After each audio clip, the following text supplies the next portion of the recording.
Hello students, today I am going to demonstrate one activity in front of you and it's very interesting.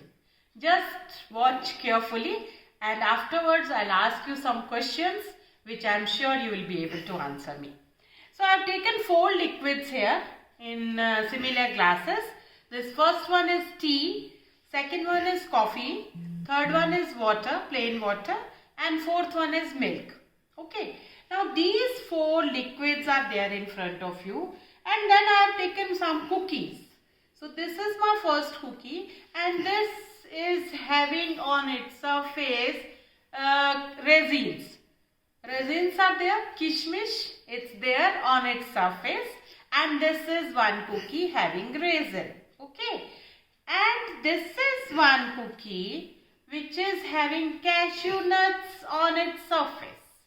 Okay, so this is another cookie, spherical in size but having cashew nuts, not having raisins. Okay, now this third cookie of mine is having raisins as well as cashew nuts, both. So this cookie is having raisins as well as cashew nuts.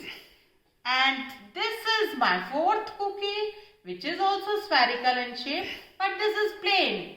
It is not having cashew nuts. Neither having cashew nuts nor resins. So it is a plain cookie.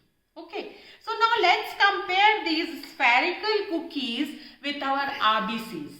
So our RBC is also spherical in shape and the RBC on whose surface is antigen A is present. So let's say antigen A is our resins. So resins are antigen A. And this is our RBC which is having antigen A on its surface. And I am dipping this in this liquid of tea. So tea and resins, they both are there together and not reacting with each other because the antibody which is present in this plasma, this liquid is representing our plasma, blood plasma. So this blood plasma is not having anti-A antibody.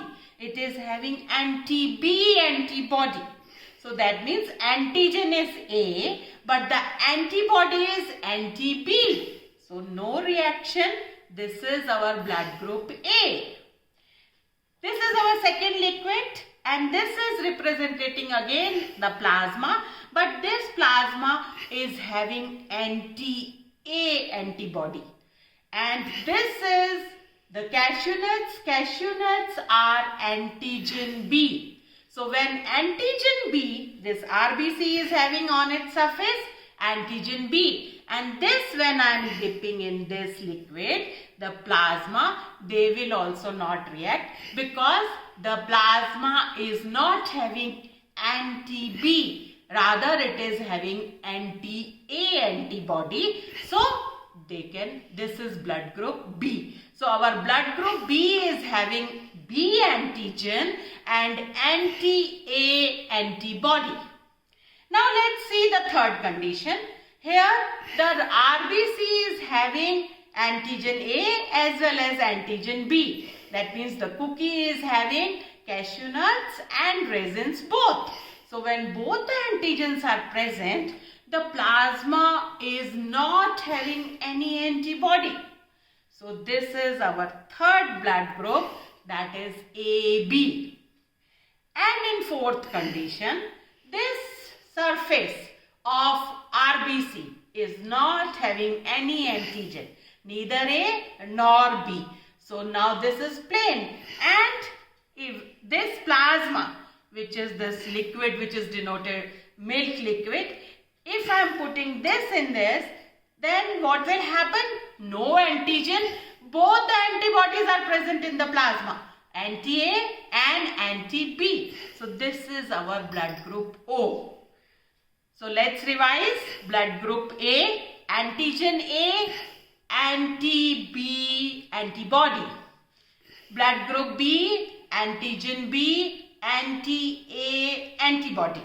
Blood group AB, antigen A and B both are present and no antibodies. And blood group O, no antigen but anti-A and anti-B antibodies. Now what happens when there is a mismatch?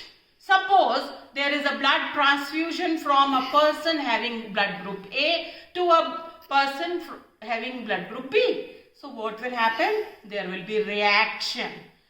And this reaction will result in this clumping. And this clumping is called agglutination. So this is the result of reaction of antigen and antibody, and the blood will thicken, it clumps, agglutination takes place, and the person may even die. So this is how the blood groups are there in the human population. I hope you have understood the activity. So let's come to our next part, that is questions. Thank you.